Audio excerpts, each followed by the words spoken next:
So I've been getting into Uncharted lately, and as I was playing through the second one, I made a joke that it was really derivative of a different game I'd played. Obviously, this was false and facetious because Uncharted 2 came out in 2009 and the other game came out in 2016. But as the game kept going on, I saw more similarities between the two until I realized my guilty pleasure game was just a copy, a bootleg version of Uncharted 2. Today, I'm going to be telling you about Enigmatis 3, Shadows of Karkhala, and showing all the similarities between that and Uncharted 2 Among Thieves. Enigmatis really picks up during the second half of Uncharted when they're already in Nepal, but they both start with a vehicle wreck. Uncharted starts with a train wreck, and Enigmatis starts with a plane crash.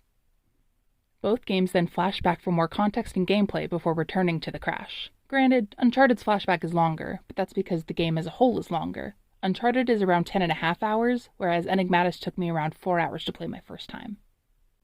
It's also worth mentioning the differences in genre. Uncharted is an action-adventure, third-person shooter, while Enigmatis is an adventure puzzle game. I call them seek and finds because a fair amount of the gameplay is seemingly unrelated bouts of playing I Spy for only one of the items you grabbed to be something useful that gets added to your inventory.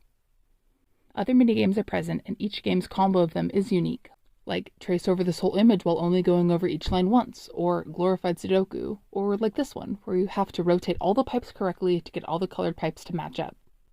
The gameplay is simple, which is fine, because it's a puzzle game. I've bought over a dozen of these because I enjoy them, and it's unfair to compare it directly to a AAA title. Preface aside, there are plenty of ways I can roast this game. It's published by Artifex Mundi, which as far as I can tell is a Polish company. Somewhere in the production, or maybe in translation and localization, things seem off in a kind of uncanny valley way. The animation and voice acting is weird, and I think I've been desensitized from how many different games I've played, but it looks really odd in every cutscene, like this. My head. Didn't I tell you I'm too old for this? It doesn't look good.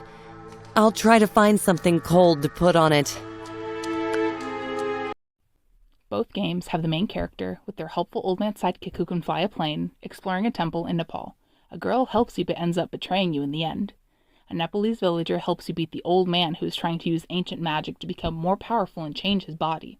Along the way, the main character uses a knife and also fights against the magical residents of the temple. The heroes look out into the sunset. So to keep it in the same order, you have the detective and Nathan.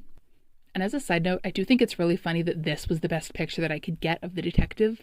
Character models are expensive, and for cutscenes, you're in first-person view, so you're looking at the only other person that's talking to you, instead of getting to see the main character too, like from a drone perspective that Uncharted has. But it was very much giving the Resident Evil 8 DLC, where they always found a way to hide Ethan's face.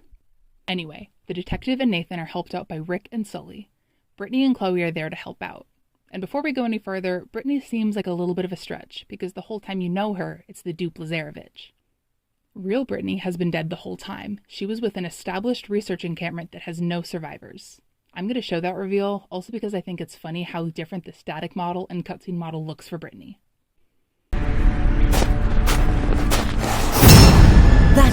That can't be. How?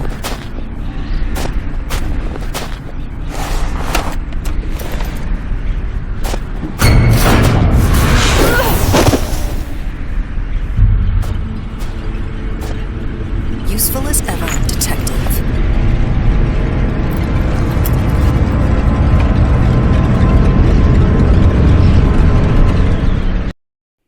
Because of this, I'm cutting Brittany as both a stand-in for Chloe and Schaefer, so that she can be a researcher and the girl that betrays you, without also being the main antagonist of the game.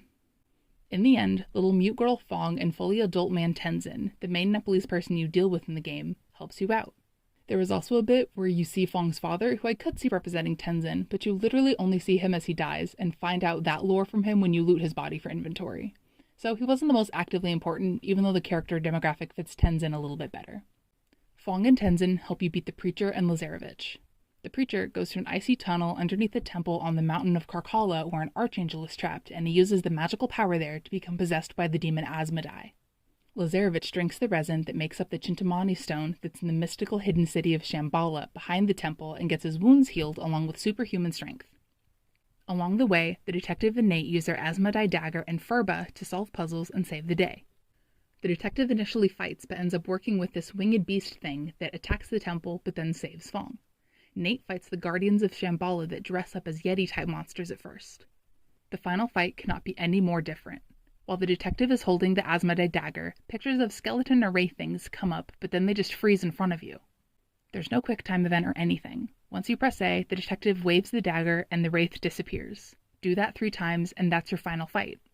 Nate shoots the explosive Chintamani stone resin and causes Shambhala to be set on fire until the Guardians catch up with Lazarevich and kick his ass for eternity since they're all immortal now. In the end, Rick, the detective, and Fong all look out at the sunset just like Nate and Elena do. It's a shame she doesn't really have a dupe in Enigmatis because I think she's a cool character and maybe even my favorite. Enigmatis 3 is a doofy game, but it's a fun indulgence. Playing it again once I had finished Uncharted 2, it was genuinely more enjoyable because I was looking for all the different, well, Easter eggs is the wrong word, but all the different similarities. As a default, the Artifex Mundi Seek and Finds are $15 on the Nintendo eShop, but I only ever buy them when they're on sale for around $1.89.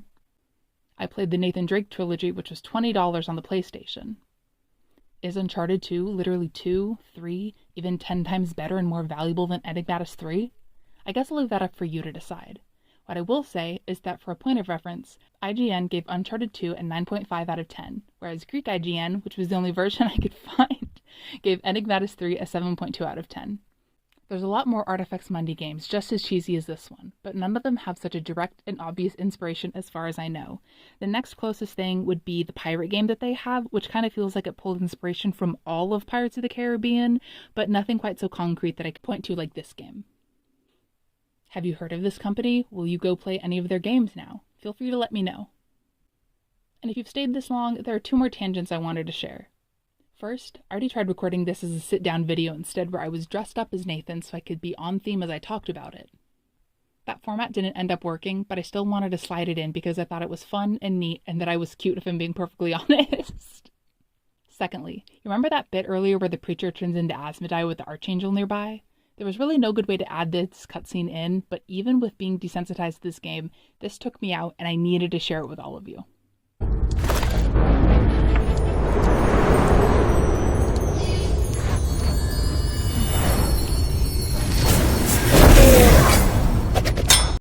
Anyway, as always, I hope you have a lovely rest of your day.